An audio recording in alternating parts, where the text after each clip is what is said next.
ಓಂ ಶ್ರೀ ಗುರು ಬಸವಲಿಂಗಾಯ ನಮಃ. ನನ್ನೆಲ್ಲ ಪ್ರೀತಿಯ ವೀಕ್ಷಕರುಗಳಿಗೆ ವಚನಗಳು ವಿತ್ ಮುಗುಳುನಗೆ ಚಾನಲ್ಗೆ ಆತ್ಮೀಯವಾದ ಸ್ವಾಗತ. ಸ್ನೇಹಿತರೆ, ನಾವು ಇಂದಿನ ವಿಡಿಯೋದಲ್ಲಿ ಮಹಾನ್ ಸಮಾಜ ಸುಧಾರಕರು, ಕ್ರಾಂತಿಕಾರಿ ವಿಶ್ವಗುರು ಬಸವಣ್ಣನವರ ಒಂದು ಅದ್ಭುತವಾದ ವಚನ ಮತ್ತು ಅದರ ಆಳವಾದ ಅರ್ಥವನ್ನು ತಿಳಿಯೋಣ. ಬಸವಣ್ಣನವರ ವಚನಗಳು ಕೇವಲ ಧಾರ್ಮಿಕ ಮಾತುಗಳಲ್ಲ, ಅವು ಮಾನವನ ಜೀವನವನ್ನು ಸರಿಯಾದ ದಾರಿಗೆ ನಡೆಸುವ ಜೀವನ ಪಾಠಗಳು.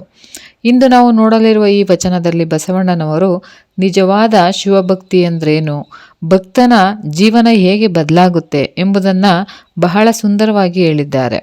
ಹಾಗಾದರೆ ಬನ್ನಿ ಅಂತಹ ಒಂದು ವಚನವನ್ನು ಮೊದಲು ಕೇಳೋಣ.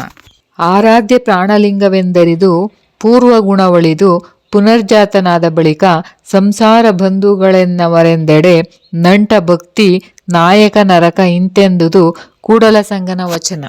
ಈ ವಚನದಲ್ಲಿ ಬಸವಣ್ಣನವರು ಹೇಳುವುದೇನೆಂದರೆ, ಒಬ್ಬ ವ್ಯಕ್ತಿ ನಿಜವಾದ ಭಕ್ತಿಯಿಂದ ಪ್ರಾಣಲಿಂಗವನ್ನು ಆರಾಧಿಸಿದಾಗ ಅವನ ಜೀವನದಲ್ಲಿ ದೊಡ್ಡ ಬದಲಾವಣೆ ಬರುತ್ತೆ. ಅವನೊಳಗಿನ ಕೆಟ್ಟ ಗುಣಗಳು ನಿಧಾನವಾಗಿ ದೂರವಾಗ್ತವೆ. ಅವನ ಮನಸ್ಸು ಶುದ್ಧವಾಗುತ್ತೆ. ಆ ಸಮಯದಲ್ಲಿ ಅವನು ಹೊಸ ಜೀವನವನ್ನು ಪಡೆದವನಂತೆ ಆಗ್ತಾನೆ. ಆದ್ದರಿಂದ ಅವನು ಆತ್ಮೀಯವಾಗಿ ಪುನರ್ಜನ್ಮ ಪಡೆದವನಂತೆ ಆಗ್ತಾನೆ. ಆಮೇಲೆ ಅವನು ಸಂಸಾರದ ಮೋಹ, ಬಂಧುಗಳ ಮೇಲಿನ ಅತಿಯಾದ ಆಸಕ್ತಿ ಇವುಗಳಿಂದ ದೂರವಾಗ್ತಾನೆ. ಅವನ ಜೀವನ ಸಂಪೂರ್ಣವಾಗಿ ಭಕ್ತಿ ಮತ್ತು ದೇವರ ನೆನಪಿನಲ್ಲಿ ಸಾಗುತ್ತೆ. ಇದನ್ನೇ ಬಸವಣ್ಣನವರು ಈ ವಚನದಲ್ಲಿ ಹೇಳಿದ್ದಾರೆ. ಮೊದಲನೆಯ ಸಾಲಲ್ಲಿ ನೋಡೋದಾದರೆ, ಆರಾಧ್ಯ ಪ್ರಾಣಲಿಂಗವೆಂದರಿದು ಅಂದರೆ ಈ ಸಾಲಿನಲ್ಲಿ ಬಸವಣ್ಣನವರು ಒಂದು ಮಹತ್ವ ಆಧ್ಯಾತ್ಮಿಕ ಸತ್ಯವನ್ನು ಹೇಳ್ತಾರೆ ನೋಡಿ. ಪ್ರಾಣಲಿಂಗ ಎಂದರೆ ಶಿವನು ಕೇವಲ ದೇವಾಲಯದಲ್ಲಿರುವ ದೇವರು ಅಲ್ಲ, ಅವನು ನಮ್ಮ ಪ್ರಾಣದಲ್ಲಿಯೇ ಇರುವ ದೇವರು. ನಾವು ಅವನನ್ನು ಕೇವಲ ಹೊರಗೆ ಹುಡುಕಬಾರದು, ಅವನನ್ನು ನಮ್ಮ ಮನಸ್ಸಿನೊಳಗೆ ಕಂಡುಕೊಳ್ಬೇಕು.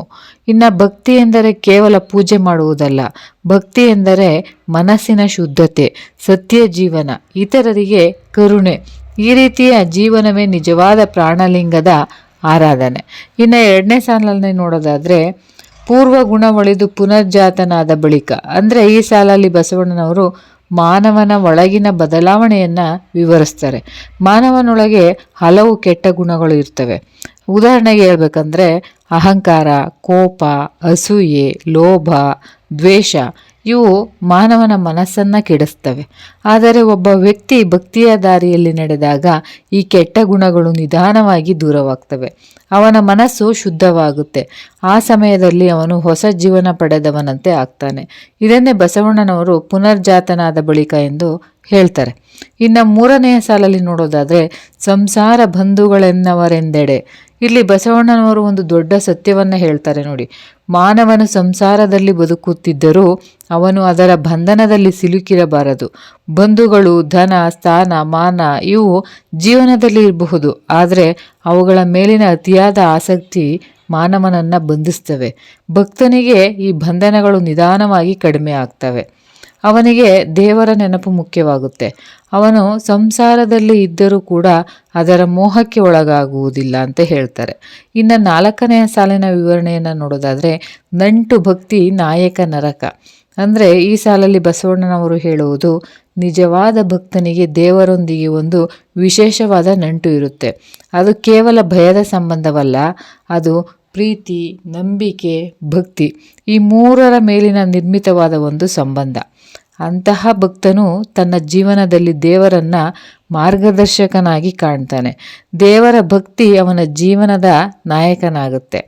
ಇನ್ನು ಕೊನೆಯ ಸಾಲಲ್ಲಿ ನೋಡೋದಾದರೆ, ಇಂತೆಂದುದು ಕೂಡಲ ಸಂಗಮ ದೇವನ ವಚನ ಅಂದರೆ ಈ ಸಾಲಲ್ಲಿ ಬಸವಣ್ಣನವರು ತಮ್ಮ ಅಂಕಿತ ನಾಮವಾದ ಕೂಡಲ ಸಂಗಮ ದೇವರನ್ನು ಸ್ಮರಿಸ್ತಾರೆ. ಇದರ ಅರ್ಥ ಏನಂದರೆ, ಈ ಜೀವನದ ಸತ್ಯವನ್ನು ದೇವರ ಅನುಭವದಿಂದಲೇ ಅರಿಯಬಹುದು. ಮಾನವನು ಭಕ್ತಿಯ ದಾರಿಯಲ್ಲಿ ನಡೆದಾಗ ಅವನು ದೇವರ ಕೃಪೆಯನ್ನು ಅನುಭವಿಸ್ತಾನೆ.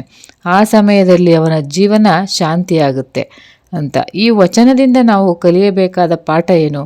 ಒಟ್ಟಾರೆ ನಮ್ಮ ಜೀವನದಲ್ಲಿ ಅಹಂಕಾರ ಕಡಿಮೆ ಆಗಬೇಕು, ಕೆಟ್ಟ ಗುಣಗಳನ್ನು ಬಿಡಬೇಕು, ದೇವರ ಭಕ್ತಿಯನ್ನು ಹೆಚ್ಚಿಸಬೇಕು. ಹೀಗೆ ಮಾಡಿದರೆ ನಮ್ಮ ಜೀವನವೂ ಕೂಡ ಶಾಂತಿ ಮತ್ತು ಸಂತೋಷದಿಂದ ತುಂಬುತ್ತೆ. ಇನ್ನು ಕೊನೆಯಲ್ಲಿ ಹೇಳೋದಾದರೆ, ಈ ವಚನದ ಮೂಲಕ ಬಸವಣ್ಣನವರು ನಮಗೆ ಒಂದು ಮಹತ್ತರವಾದ ಒಂದು ಸಂದೇಶವನ್ನು ನೀಡಿದ್ದಾರೆ. ನಿಜವಾದ ಭಕ್ತಿ ಮಾನವನನ್ನು ಸಂಪೂರ್ಣವಾಗಿ ಬದಲಾಯಿಸುತ್ತೆ. ಕೆಟ್ಟ ಗುಣಗಳನ್ನು ದೂರ ಮಾಡಿ ಒಳ್ಳೆಯ ಜೀವನದ ದಾರಿಗೆ ನಡೆಸುತ್ತೆ. ನಾವು ಕೂಡ ಈ ಸಂದೇಶವನ್ನು ನಮ್ಮ ಜೀವನದಲ್ಲಿ ಪಾಲಿಸಿದರೆ ನಮ್ಮ ಜೀವನವೂ ಕೂಡ ಸಾರ್ಥಕವಾಗುತ್ತೆ ಅಂತ ಹೇಳ್ತಾ, ಮುಂದಿನ ವಿಡಿಯೋದಲ್ಲಿ ಇನ್ನು ಹೆಚ್ಚಿನ ಒಂದು ವಚನಗಳು ಮತ್ತು ಅದರ ಭಾವಾರ್ಥಗಳೊಂದಿಗೆ ಸಿಗುವೆ. ಎಲ್ಲರಿಗೂ ಕೂಡ ಶರಣಾರ್ಥಿಗಳು.